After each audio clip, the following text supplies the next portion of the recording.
Assalomu alaykum. Qo'qon universiteti Andijon filialida Gidlar maktabi o'z faoliyatini boshladi. Bu maktabimiz qoshida ikki xil yo'nalishimizda klublarimiz tashkil etilgan bo'lib, tarjimonlik klubi va gid hamkorligi klubi. Assalomu alaykum, hurmatli talabalar, mehmonlar va juri a'zolari. Mana bugungi Gidlar kastingiga xush kelibsiz.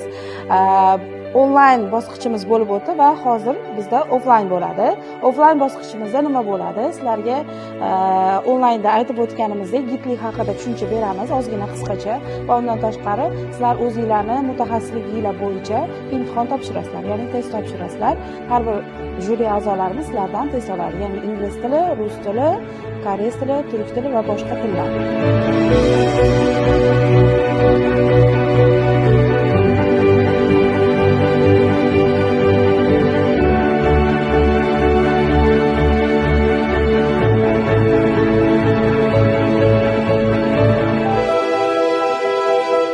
Endilikda vodiyga tashrif buyurgan har qanday mehmonlarimiz hech ikkilanmasdan bizga murojaat qilishlari mumkin.